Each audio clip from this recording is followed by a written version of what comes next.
Hi, hello everybody, welcome. So this is our sort of first official announcement of the Humans and Wildlife show that is going to be co-hosted with myself, Georgia Auteri. I'm a PhD candidate at University of Michigan, and then my co-host, Christian, if you'd like to introduce yourself Yes, of briefly. course.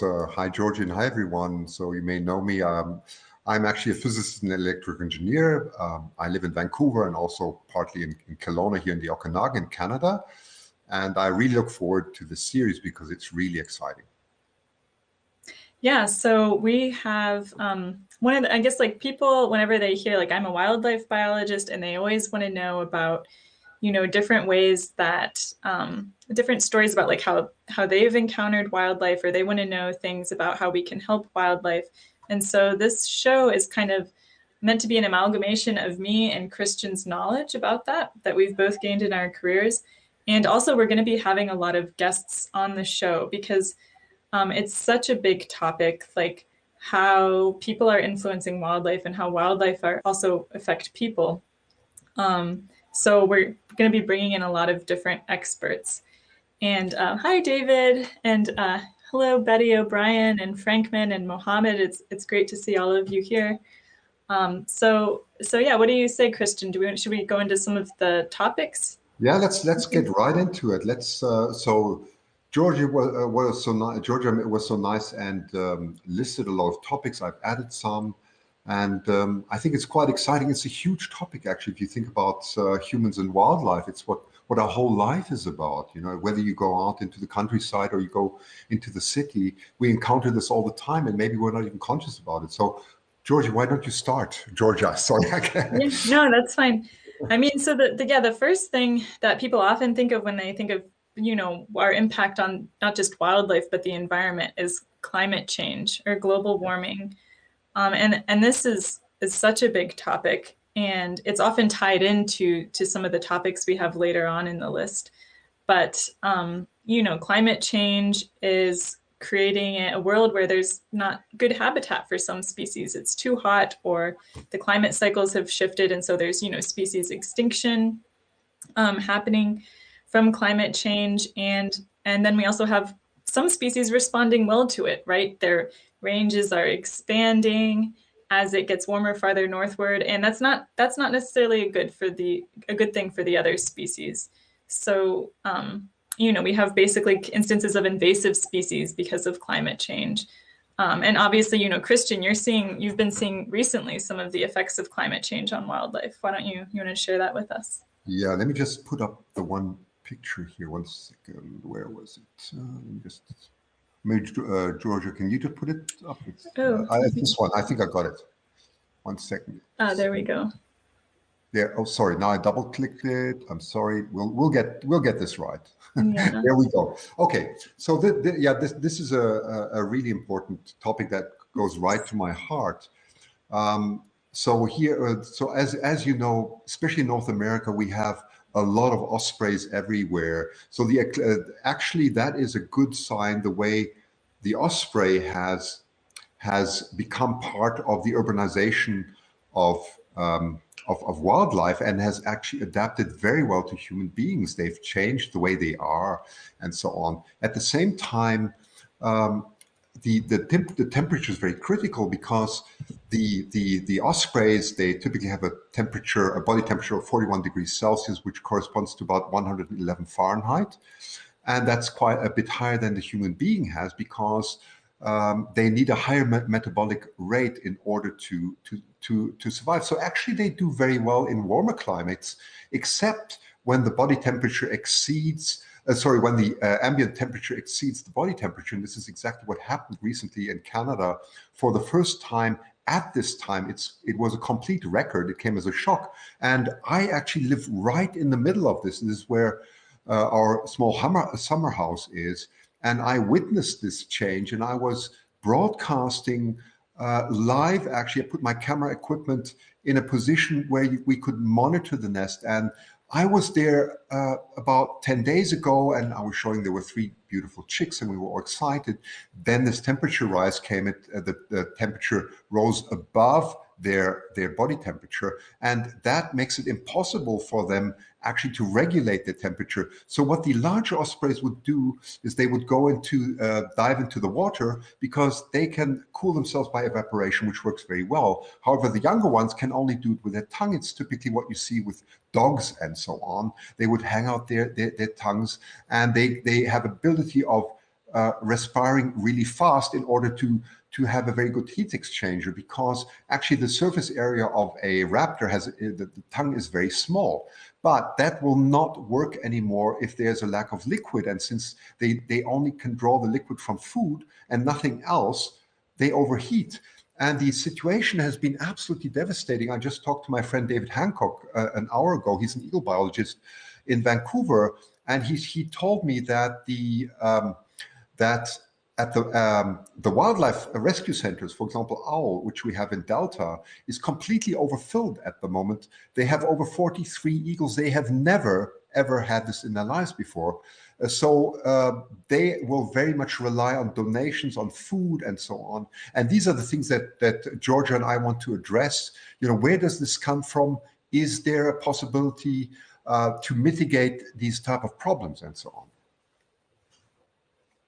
Yeah, and so one of the topics of the show definitely is, what is our responsibility as humans? It's not necessarily, something we'll touch on every episode, but definitely there's these questions of what does conservation even mean? And maybe we can get into that in a little bit in a minute, because, how you go about protecting something is not a straightforward answer. Even after you've decided that, we should protect this area or these species, it's very complicated to go about doing that. You have to navigate, the different sort of different barriers, different social, political drives in the area, but also, you have limited money, so limited conservation resources. So how do you decide and prioritize what do we protect with these limited resources, and what's the most effective and efficient way to actually go about protecting it? And we had kind of what's the word when it's not the first episode, but sort of a pilot episode. Yes. That was on my channel last week, I believe, with Molly, who is an advocate for wildlife. This is just a screenshot for it. And Molly she is someone who works for the Humane Society of the United States, which is an organization that does a lot of advocacy for wildlife. And one of the things that she's been working on a lot recently is regulations and sort of political legislation to promote fair treatment of wild animals in terms of killing them, in terms of hunting practices. So, a lot of people hunt animals and they eat the meat or whatever, and they do it in an ethical way. But there's a lot of practices like trophy hunting or wildlife killing contests that are not as ethical, and that a lot of people would like to see more tightly regulated. So Molly talked a lot about that. If you're interested, definitely check it out on my channel. I think it was last week, and it's called, Interview with Molly Tamulovich. But Molly was a really great first guest to have on the show, and we're looking forward to having more great guests like her and people that do that know the science of how are we as humans changing the world and how are we reacting to it, but also people that are working more on the advocacy side, maybe exclusively, more on, how do we find solutions to this, not necessarily scientific solutions, but also just sort of like political or social solutions. So.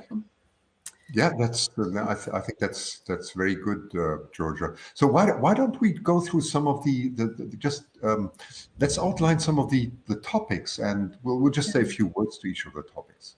Yeah. So we talked about quite a bit about climate change, and you had your example. Invasive species I mentioned briefly. You'll sometimes hear the term exotic species used synonymously. This is basically species that, because of humans, are no longer in they're no longer where they're supposed to be. So they've either expanded their range because humans have accidentally brought them over to another continent for some reason, or humans are helping the species spread in some way that's problematic for the environment and for other species. And so this might include species that are expanding their range due to climate change. So I believe David Howden mentioned, mosquitoes expanding farther north thanks to climate change. It's becoming a problem as some diseases associated with mosquitoes, for example, that didn't used to be found in these northern areas, like Zika was a big example of it when Zika started becoming transmitted to people in Florida in the United States. It's a disease transmitted by mosquitoes. People are like, wait, the species of mosquito that carries the Zika virus didn't used to come that far north. Well, now it does, thanks to climate change.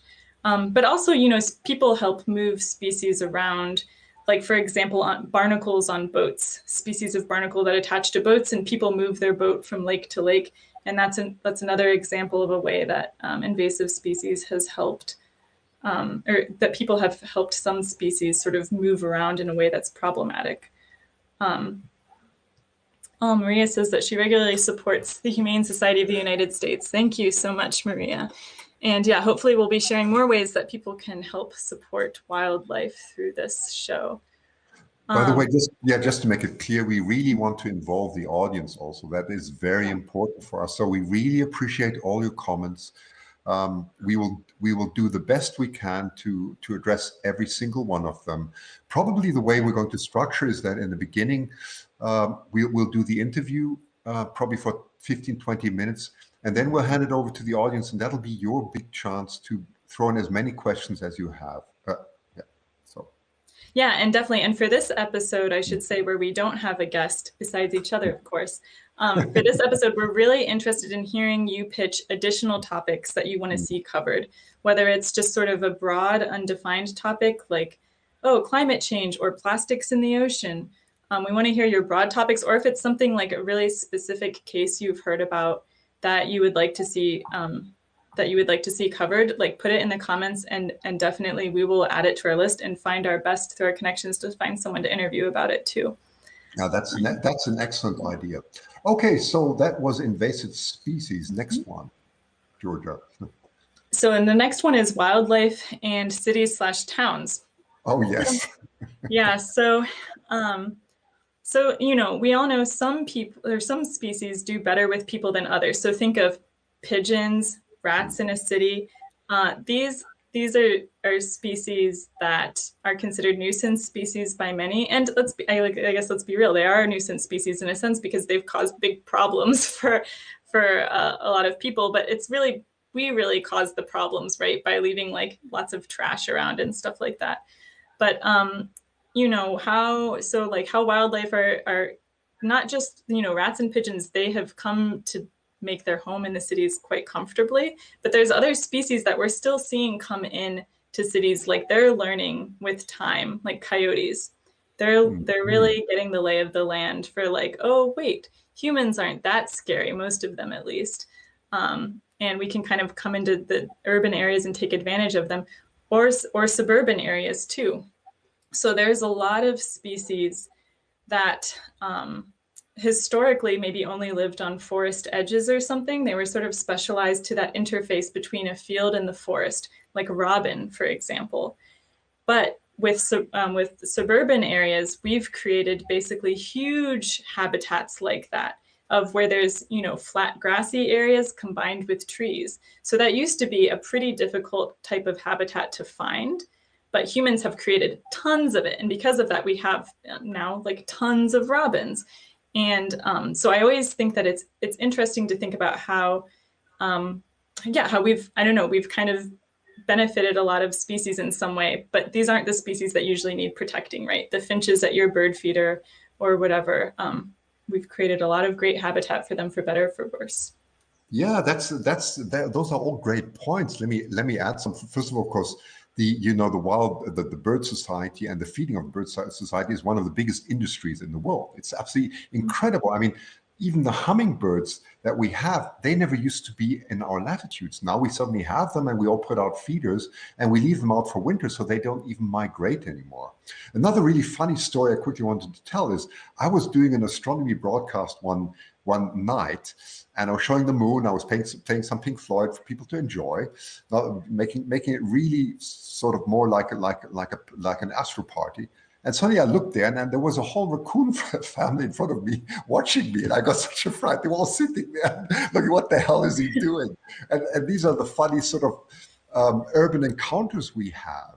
And then, of course, when I was in Australia, it's also quite something. When I was out with my telescope at night there, I had to watch out for kangaroos. It can be quite frightening. They really look like huge overgrown rabbits when you're not used to them, and they really make a lot of noise. And you have so many encounters now with wildlife in all kinds of different countries. And as Georgia already said, the coyote is an excellent example. We have one right behind the house, and they become really smart. They become so adaptive in the way they go for our garbage and other things. So it's the whole symbiosis has changed completely. Yeah, and I'd like to thank all the people that are adding stuff into the comments. Like Muhammad's talking about these like green parrots that have popped up in Cairo. I hadn't heard of that. So you are all giving us great ideas for stuff to look into for future episodes. Thank you, everybody. Yeah. And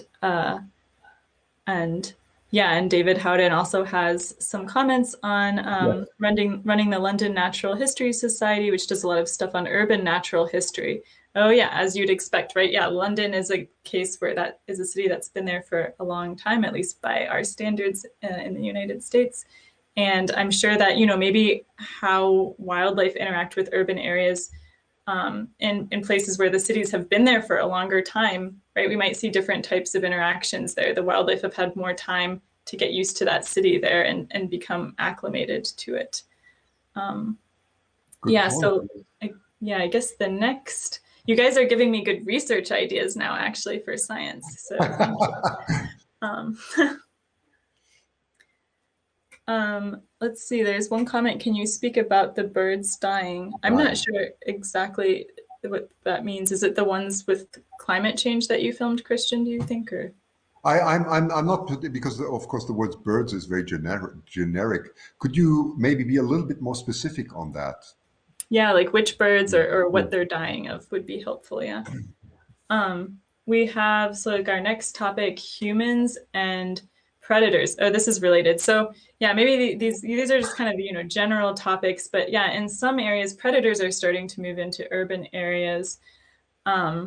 So this, we mentioned coyotes, they're not so much a predator, but cougars are starting to move into urban areas more so. And it's become kind of a big problem because one of the reasons cougars are moving in is, well, they're learning how to eat people's house pets. So to be clear, cougars are not like coyotes or raccoons in that they don't eat trash. They won't settle for trash. They are predators, and they are going to hunt and kill animals. So they're eating people's pets. They've learned not to be as afraid of dogs, but they're also eating the deer populations that have become established in suburban and urban areas. And that can get tricky because a lot of people like to have the deer around. They're happy that the deer have been there, but one of the strategies that's proposed for keeping cougars out is to, kill a bunch of deer in the area or something. That way there's not as much food, there's not as many prey species to attract the cougars. So with the questions of predators moving into urban areas is particularly sensitive. And then of course there's places in the world where people live sort of alongside predators and have lived alongside them for a long time. So we have places in Africa, like along the Nile, where people have lived with, I believe it's crocodiles or alligators. Crap. Well, they've lived along like big, scary water animals for a long time. And like, how do those people do that? Like what is sort of the role of those animals in their society and things like that? And that used to be sort of the norm for a lot of people, living near scary cougars and bears and whatever and tigers, and it's become less so the case. So I think it's especially interesting to look at those few areas that are in the world where, well, I shouldn't say few areas, but like relatively less of the population of Earth now is living in areas like that where they seriously have to think about animals as a threat. Yeah, and then of course we have, of course, the black bear, right? Mhm. At least in Canada, we have that quite often. Here in Vancouver, we read it quite often. Here around our house, we've had bears come in, and I'm sure you've seen such things too, and that's becoming quite common actually. Yeah. Oh yeah, Christian, there's comments about like birds dying on the, back to the bird comment that was made about birds dying, but they don't know why. It sounds like some other people chimed in. I think the stories of disease transmission at bird Yes. feeders. Yes. Okay.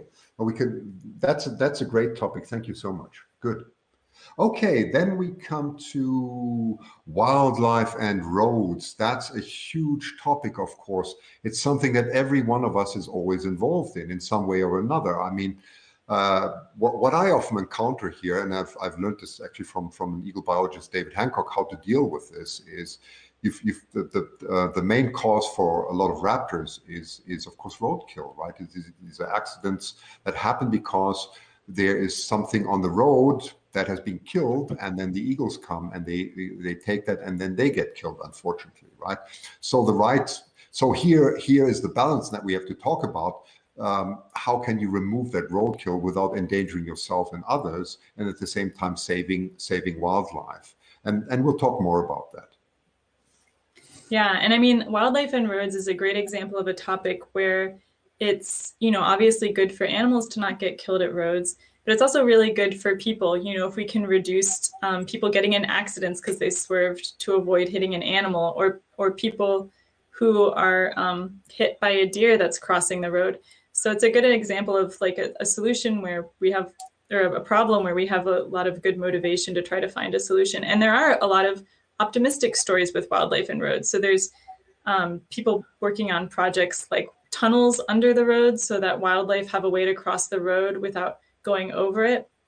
And also sometimes they make wildlife crossing bridges that go over the road, and like the animals can kind of wander over. And Kristen, you've shared a photo. What is this photo Yeah, here? let's enlarge that. How do we do this? Here, I've got it. Yeah, this is very interesting. And then I promise we'll get right back to the comments because I can see lots of good ideas coming in. Thank you so much. So this is interesting.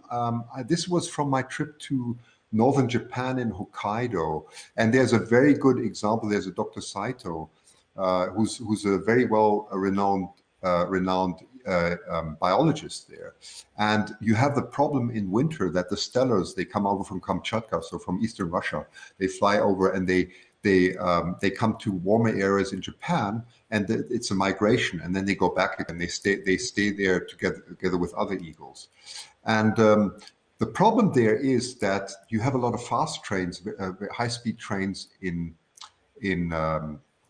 Japan, but then also you have a lot of problems with roadkill. So he has done extensive examination on there's also the Blakeston owl, which is the biggest owl in the world. It's an absolutely phenomenal, beautiful owl, and he has found out that certain birds react to different colors and patterns and so on. So they have put up, as you can see, some warning sticks for them to stay away from certain areas.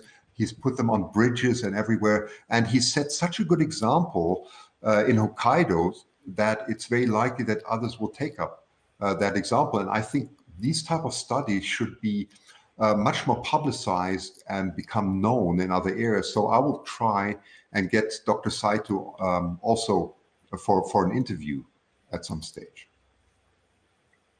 Okay. Yeah, that would be great. It sounds like a great topic.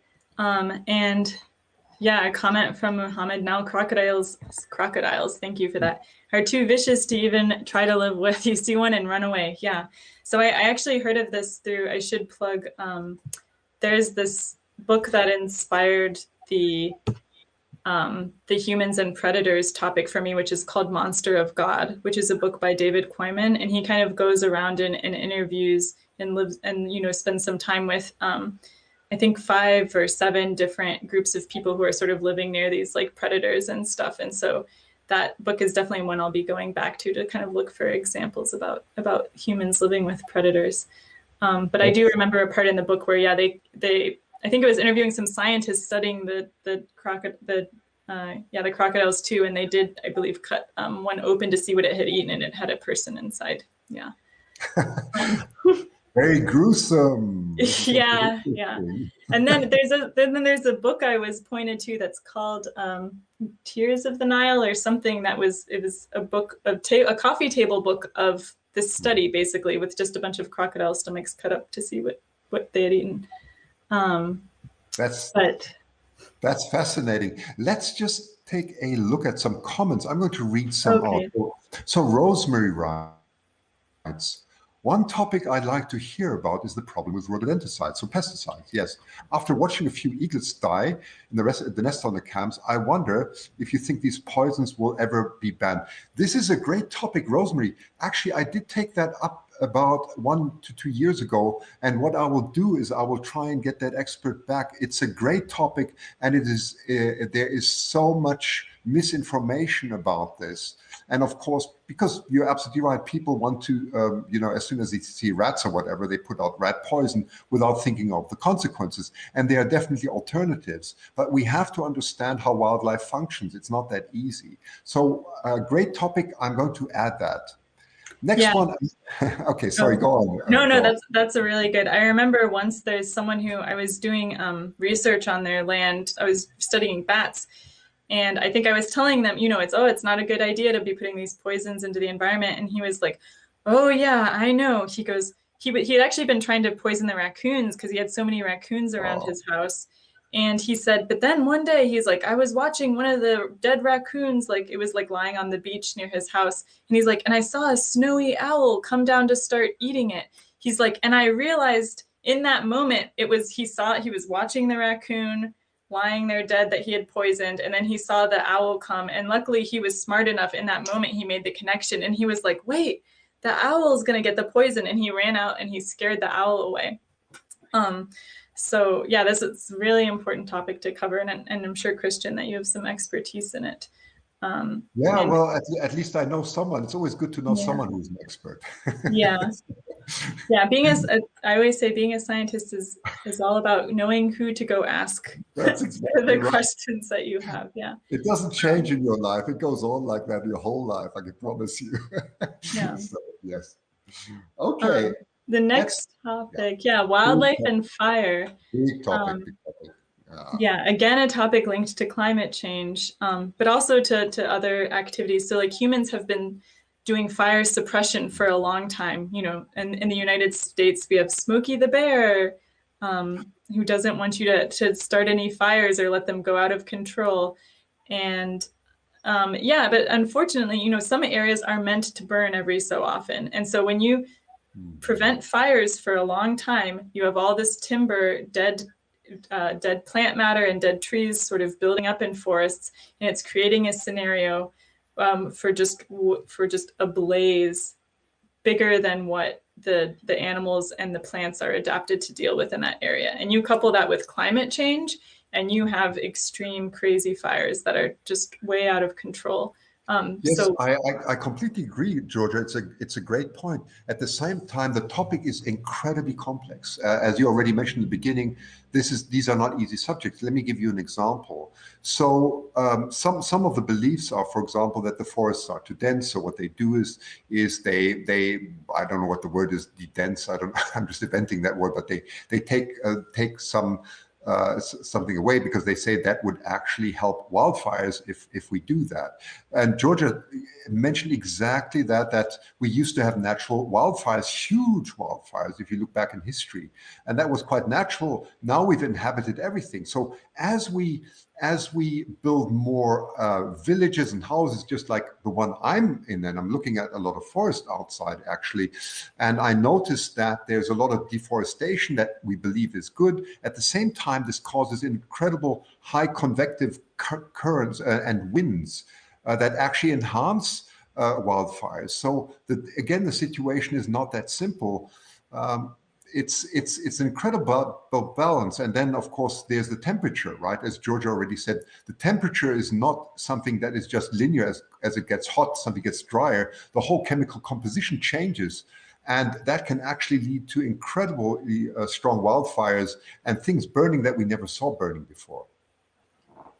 Yeah. So, this is why, initially I just was thinking of doing a few episodes on this, but, as I started to write this list and Christian has, added a lot of stuff too, we realized each of these topics is so complicated. We're going to have multiple episodes on each one for sure and kind of rotate around with different experts. So yeah, one topic, the next topic, animals actually evolving in response to human pressures. So evolution, of course, I'm talking about, Darwin's evolution, survival of the fittest in this sense.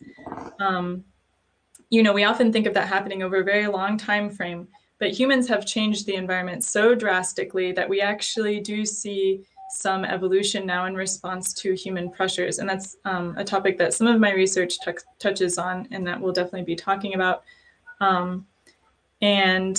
And also we have evolution, I guess. I don't know, this is maybe too dangerous to combine this under one flag, but we have, sort of evolution in the non-Darwinian sense that's just adapting and changing. And we talked about that a little bit with like animals coming into cities and stuff.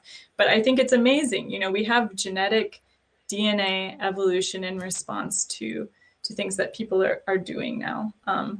And so, well, just to give a brief example, some of my research looks at the little brown bat and how it's evolved in response to an invasive species. This species is a type of fungus that was brought to North America by humans, and it grows on the bats when they're trying to hibernate in the caves. So they're in deep sleep, and then this weird fungus starts growing on them that didn't used to be in the caves. And they wake up to clean themselves off, and then they go back to sleep. Then they wake up again to clean off the fungus when it covers them again. And they basically end up, their hibernation, their winter sleep is so disrupted by this strange new fungus that they end up dying because they're meant to be asleep, not waking up. And so they run out of their fat reserves before the winter is over. And most of them end up dying in the caves that they're trying to hibernate in because of this weird fungus that's been introduced to the caves. And so my research found that the bats that survive this disease tend to have different versions of some genes compared to the bats that die from them. So the bats that survive this invasive white nose fungus tend to be a little bit fatter, it looks like, than the bats that die from the disease. They're genetically predisposed to be a little bit fatter. So humans are changing the environment. We're selecting for fatter bats. And there's also other examples where I think it's a marine species of snail where it lives in areas that are sort of have a lot of water pollution. So we're selecting in some cases for snails that can live in more polluted waters. So we're just like with artificial selection and how, we've changed those animals over time. We're even changing wildlife over time with our actions. And I think that's going to be a really interesting topic to explore too.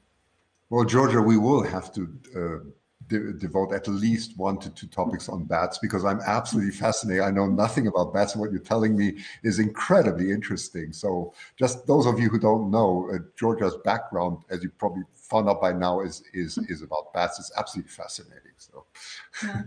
And we have some cool comments too. Yes. So we have questions about lead bullets. So lead bullets, it's bad because like the lead can get into the environment and into the animals, or an animal can eat a lead bullet, if they're eating something that got killed by a bullet. So we have a question, is the ban on lead bullets still in place? I don't know. And I would imagine the answer depends on where you are. Definitely something California is the first state that has a ban on it. It's quite remarkable, actually. So I think we will definitely take up that topic. I think, gosh, there's so much clever people here. I'm just reading through the comments. We have questions about microplastics.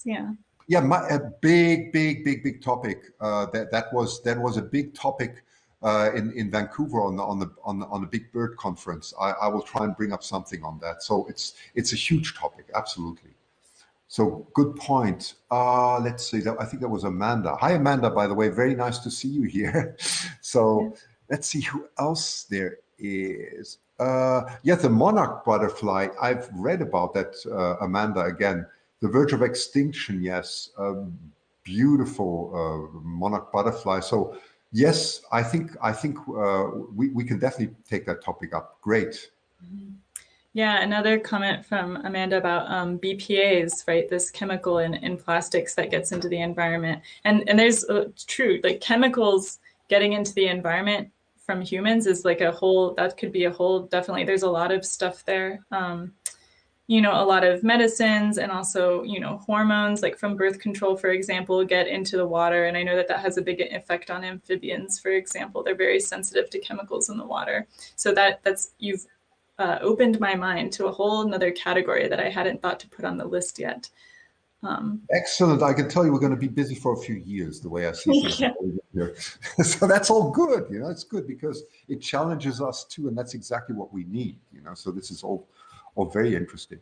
Oh, someone says California is still using lead bullets. I had the impression. I was of the impression that they did ban it. But let me check up on this. We'll take that topic up. Thank you. Yeah, we'll look into it. And it could also be something like where they passed the law to ban lead bullets, but it, you know, takes effect in 3 years or something, you know, give everyone a chance to use up all their lead bullets or something like that. Um, but yeah, Yeah. I don't know for sure. We'll look into it. Yeah. Okay, Georgia, next topic. Where are we? I think we're in human wildlife diseases. Okay. So, you know, I talked a little bit just in the bat example, the kind of humans bringing a disease to wildlife. Obviously, that's not the direction people normally think of it as going, especially when it comes to bats. And especially with the coronavirus, we think of, oh, wildlife giving us diseases. But often that disease exchange depends a lot on, you know, what's happening in the area with sort of best practices for protecting species and maintaining that distinction. So like when we start cutting down a lot of habitat, for example, and disturbing habitat, that can create situations where bats, for example, are coming into people's houses more and stuff like that. So it's not necessarily a situation where humans and wildlife are in conflict. There's certainly cases where, you know, we can help wildlife and ourselves not get diseases by sort of taking the right precautions and protective measures.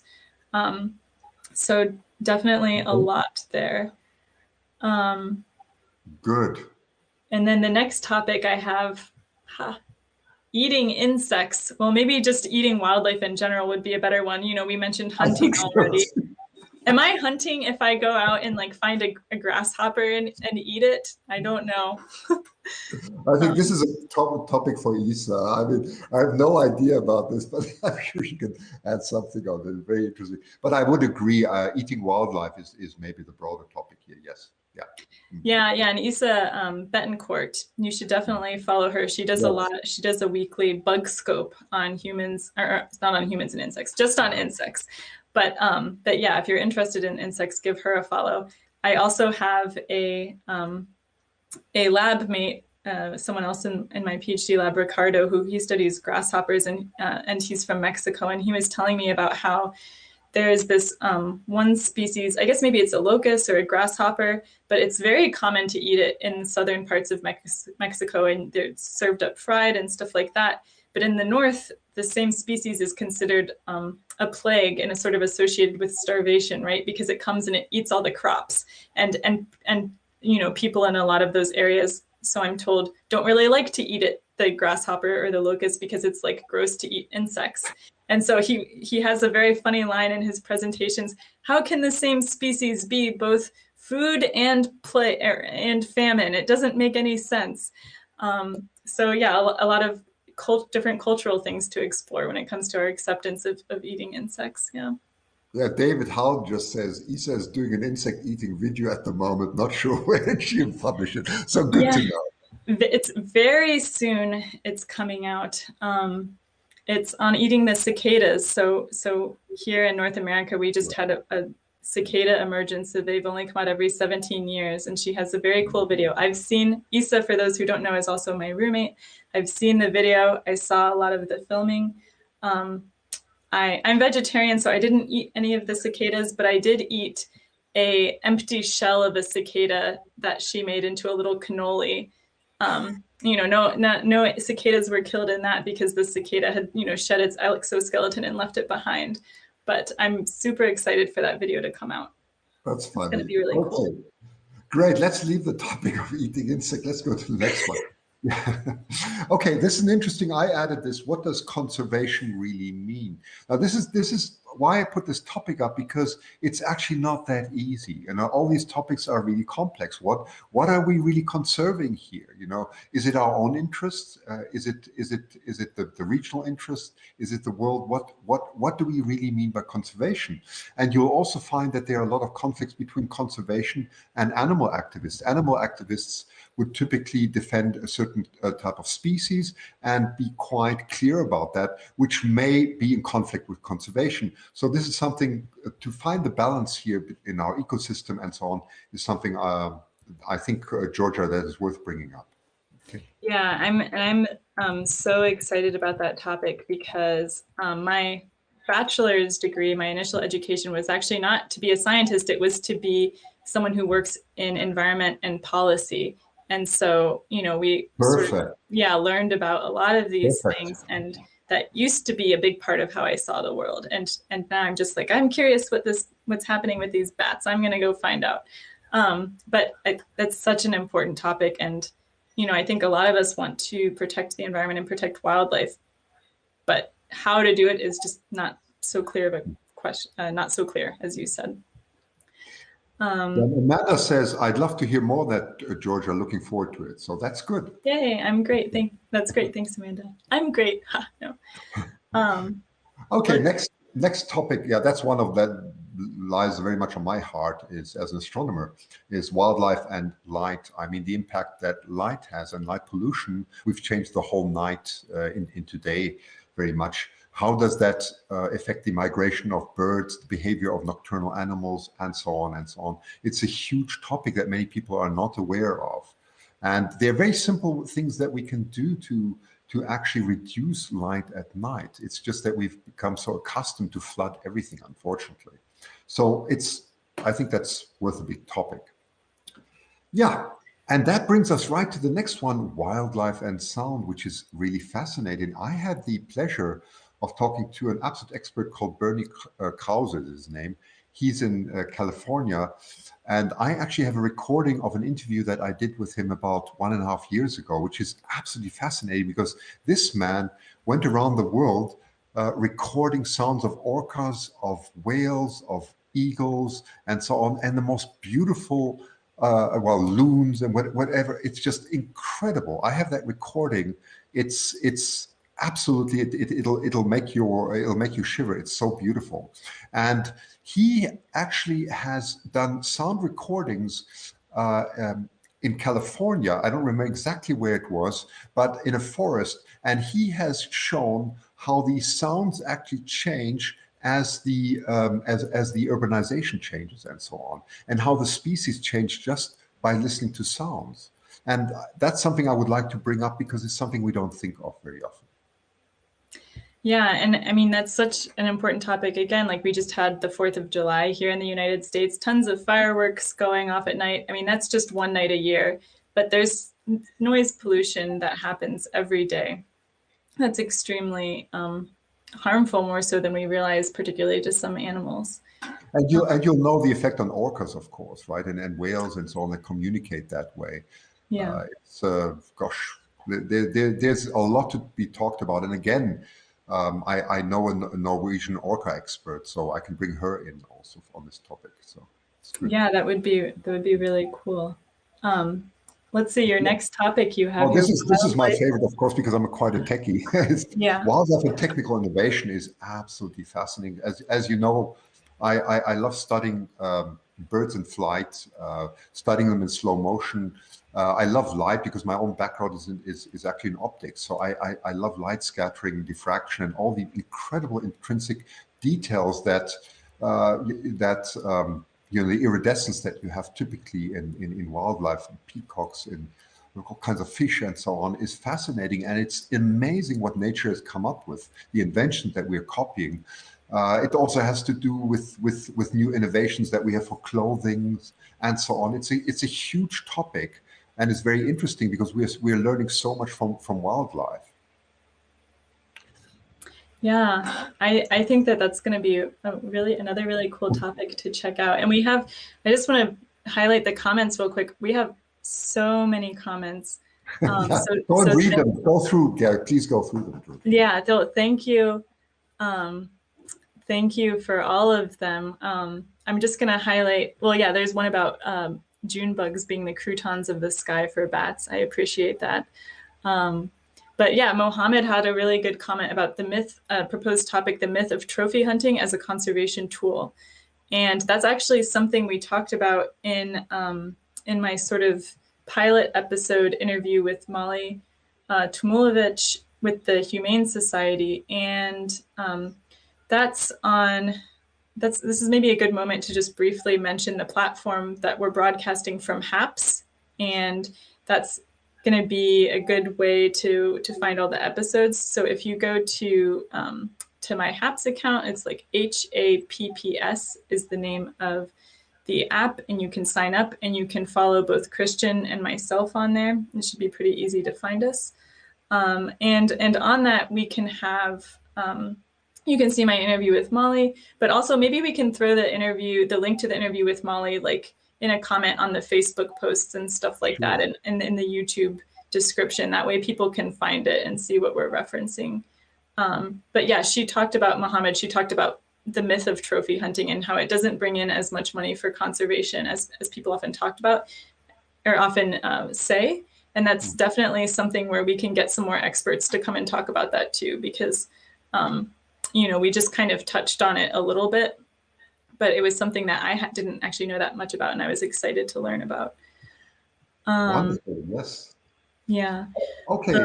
Another comment from David, conservationists can often be rather conservative, which may not always be right in dynamic evolving systems. Yeah, so yeah, that sounds like it'll be a good topic that will fall into, how do we go about doing conservation and practicing it and prioritizing things.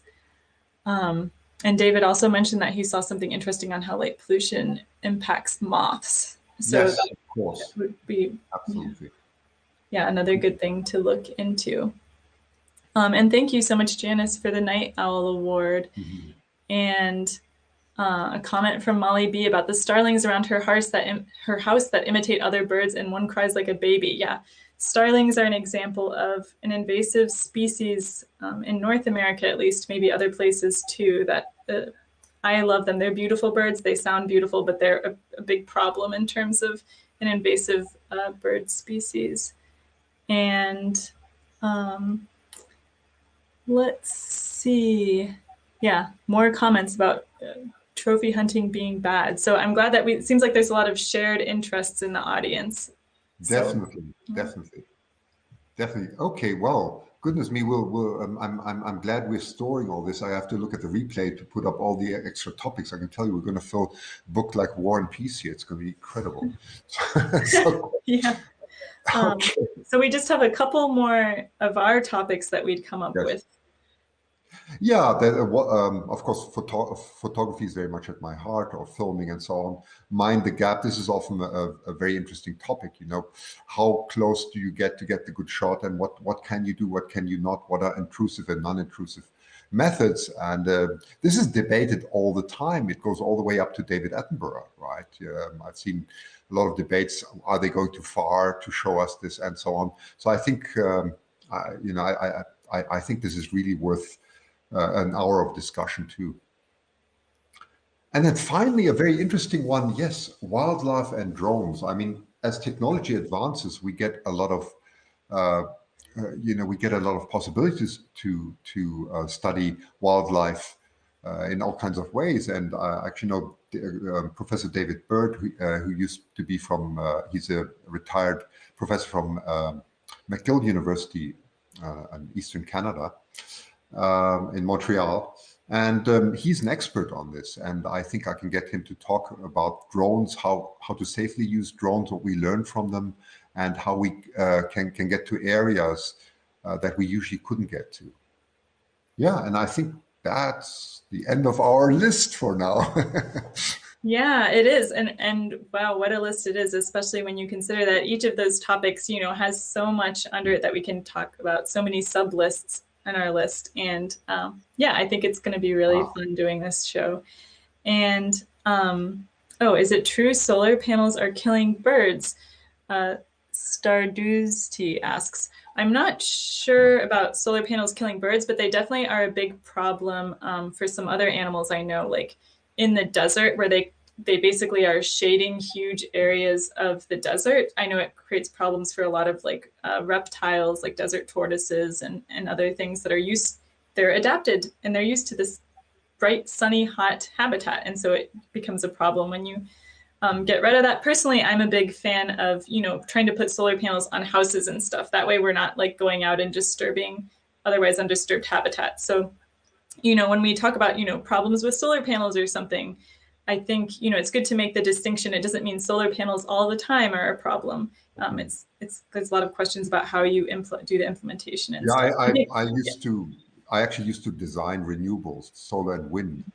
That was part of my profession as an electrical engineer, and of course we looked at wildlife too. I saw a comment here about windmills and wildlife, and that is, of course, that's a very well-known topic. Especially, you should never put windmills into the migratory patterns of birds. That is something that has got a lot of attention.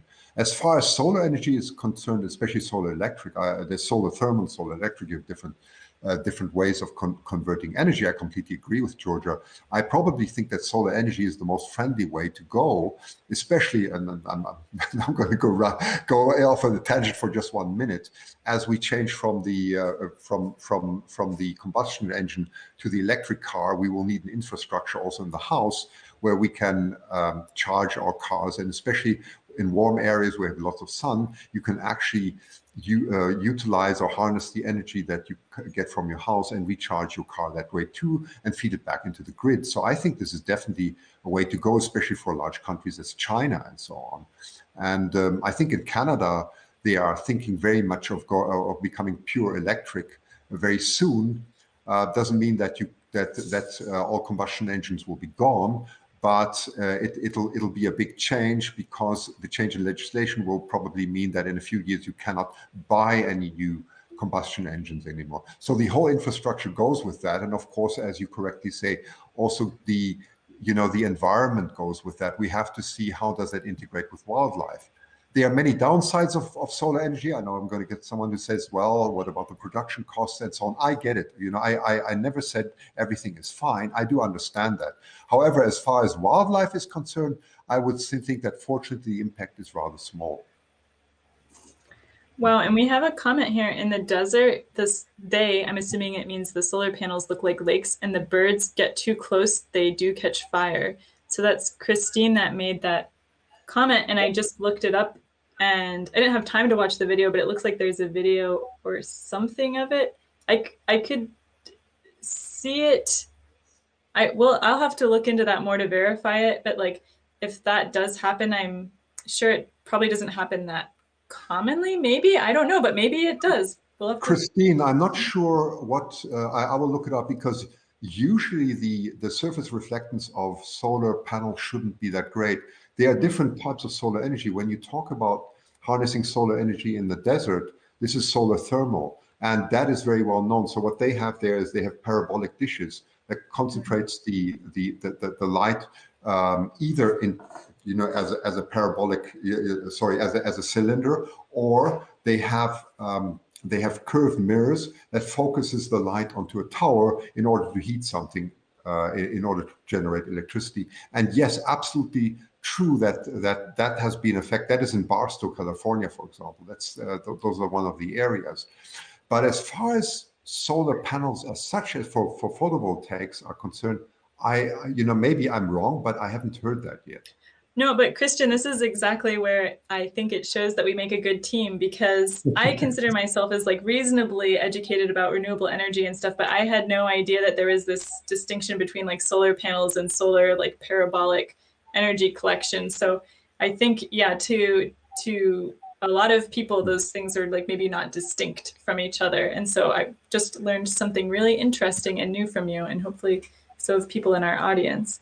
Well, and vice versa. Absolutely.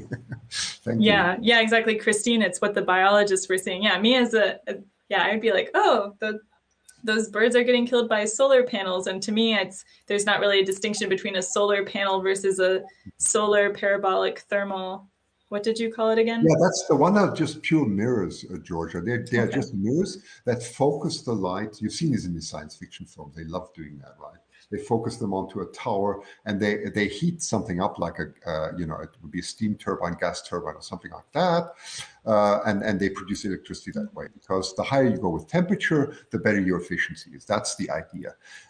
The photovoltaics, as the word says, photovoltaic is the conversion of light directly to electricity, and that is done by converting photons directly to electrons through a semiconductor. So it's a completely different process. Yeah, completely different types of solar energy collection to you, but we can talk about them both on this show and their respective effects on wildlife.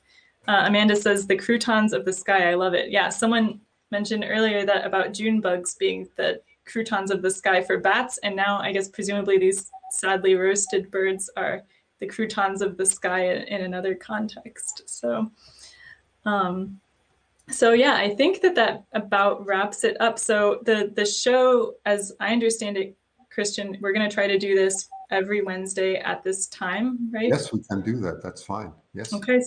Yeah. Okay. So every Wednesday at 4 p.m. Eastern time, and 1 p.m. Pacific, yeah. 1 p.m. Pacific, and then we have a lot of people, it sounds like, tuning in from wherever, or a lot of different places. So wherever you are, come in at this same time next week to find us. And yeah, we're casting this a bunch of different places. It's on Christian's YouTube and both of our HAPS accounts, and it's going to my Facebook and your Facebook, I believe. Yes, definitely. We'll make sure it goes all the ways. Yes, of course. Yeah. So please, find us on those platforms and follow both of us. And we look forward to hearing from both of you and from bringing in different people to interview. And just as a heads up, Christian and I think the first couple episodes will probably be us, sort of interviewing each other because we've both, worked a lot in these areas. I've also actually worked on wind energy a little bit as well. Excellent. So, yeah, I should plug that. In addition to a lot of birds dying at wind turbines, a lot of bats actually die as well at wind turbines. So that's what I was working on. But anyways, yeah. Thank you so much, everyone. Any last words, Christian?